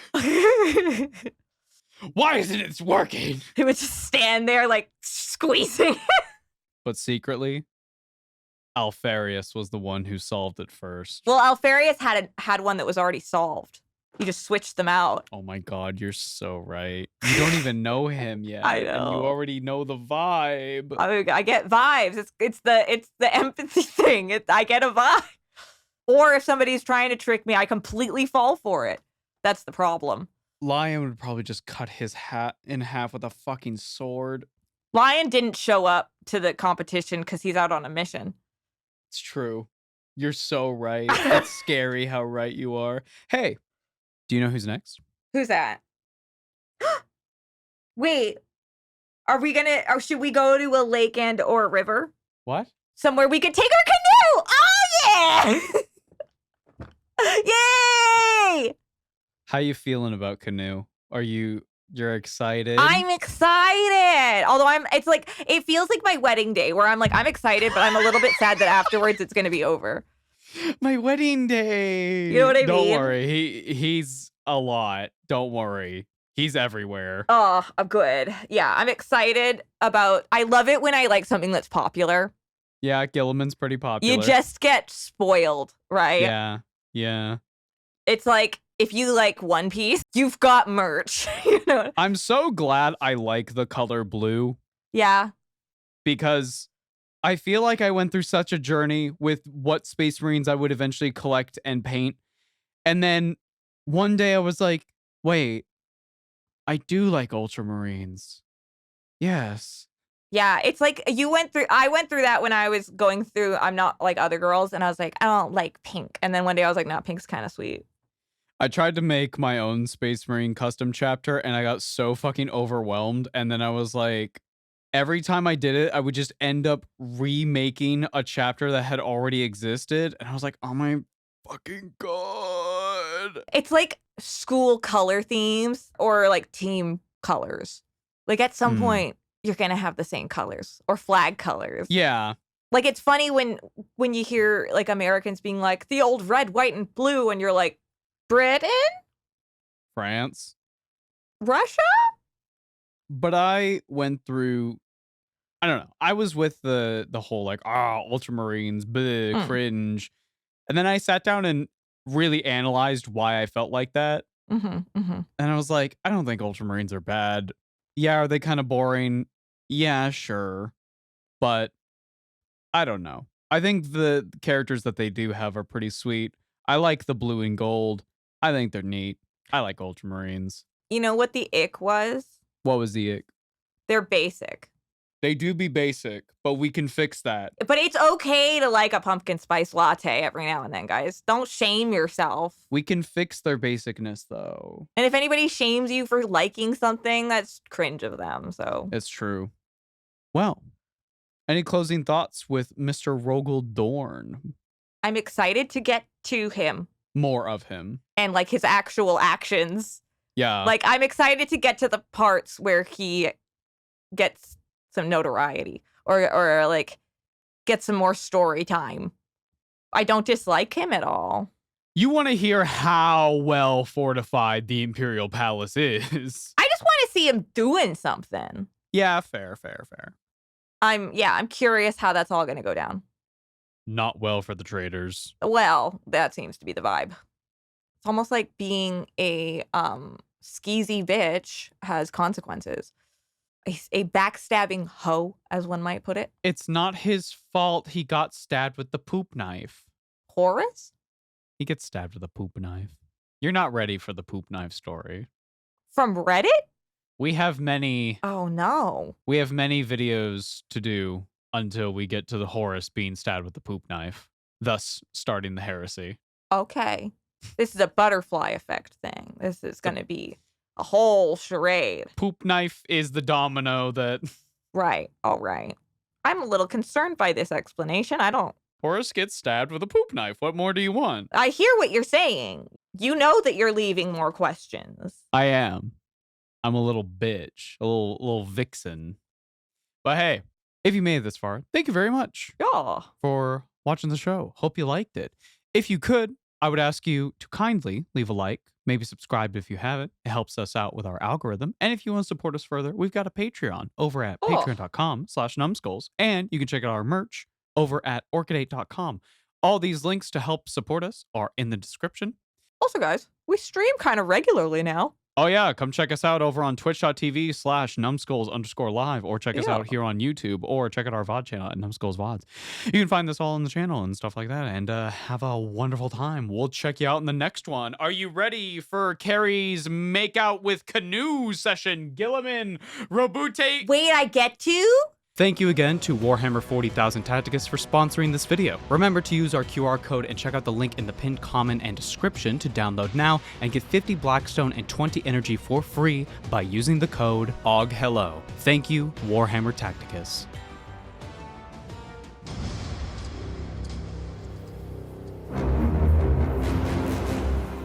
Which of the traitor Primarchs did Rogal get along with best pre-heresy? Horus. Horus was a people pleaser, the ultimate politician. Who did Dorn dislike the most of the Primarchs? Easy. Perturabo. Two sides of the same coin, Not right? Conrad. I think the amount of hatred is probably similar. However, I do feel that... It's about the lasting hatred, not just the rage. Perturabo and Rogal both have that rivalry. Right. So I feel that is the more accurate answer, but Conrad's probably pretty high up there. Yeah. What would Rogal Dorn like more? Doing in-game building in Minecraft or modding? Building. Sandbox mode. He would be in sandbox. Yeah. He would play normally. Because he wouldn't know there's sandbox. Right. And then Sanguinius comes by and is like, oh, do you know about creative mode? And he's like, what? What is this? I don't have to mine for the resources. I can just build as high as I want. This is far more efficient. And I can fly. This is far more efficient. Yeah. What do you think the Primarchs you have covered so far biggest fears are? Something regarding legacy, dying. Being forgotten. Yeah. Or that one slug. The snail. The whole galaxy. The snail. The singular snail. No, let me think. Horus is probably scared of giant spiders now because of the planet murder. That's true. Those also swords that delete your soul. I feel like everybody's a little scared of that. I mean, honestly, it's not really an anxiety I have. So maybe I'm stronger than the Primarchs. What doesn't delete your soul makes you stronger. R.I.P. to the Emperor, I guess. I'm just built different, though. I know, right? How do you think Rogal views the Custodes? Like, their whole job is to defend Terra and the Emperor, but is that not also Rogal's Legion's job? I think he probably was like, damn, their color scheme is on point. Obviously, Custodes don't really like the Space Marines. Like, when a bunch of Custodes were brought to the creation laboratory where the Emperor was making the Primarchs, and he was like, what do you think? All of them said no. I mean, if I walked through a birthing ward, I would probably say no. It's not that. It's just like it's like a room with tubes. That's what a birthing ward is. There's no women involved, though. It's all just chemicals. But everything's a chemical. Women are made of chemicals. You're going too far into this. I'm confused. I feel he doesn't mind them. It's just another asset to use during the defense. So, you know. Can he command them? No. Even if it's like... No. All right. The Emperor has absolute word. And yeah, but if the Emp's not talking... Valdor. Who? Constantine Valdor, the commander of the Custodes. So can he give Rogal commands? Yeah. Would Rogal obey? If Rogal felt it was the correct course of action. Would he be punished for not obeying? Valdor would probably threaten to kill him if he felt that it was a life or death situation. Valdor does not like the Primarchs. That's fair. Who are some other YouTubers or artists that inspire you? A ton. There are many guys. Spilled Ink. Yeah. Emerichu is the GOAT. Everybody on the Jugs podcast. Joe Cat. Joe Cat. The cat. Absolutely. The Joe. Obviously our friends like Bricky. Yeah, and Eric and Brad over at Poor Hammer. And Mr. Demo. Mr. Demo. And that's it. No one else inspires us. No, that's not the case. There's just I'm trying a lot. to think of like various like animation. I feel like I'm always pretty inspired by like overly sarcastic productions and like various YouTube essayists. H-Bomb. Mr. Bomb. All the Trash Taste boys have influenced us at some point. I don't know, a little bit of everybody. There are many to list. My lord, we must tread carefully. These humans wish to eradicate our race. Why do we trust them to keep their word over a truce? I do not trust humanity, Lucia. I trust this space marine, this Captain Ardius. Like the Tau, he acts for the greater good as he sees it. He will keep his word. The Imperial Governor and the Admiral bow before him. If Ardius demands a peace, it will be enforced. But why does this man of war ask for peace? Because, Lucia, I believe Ardius faces a greater menace. Something more dangerous than the Imperium's war with us.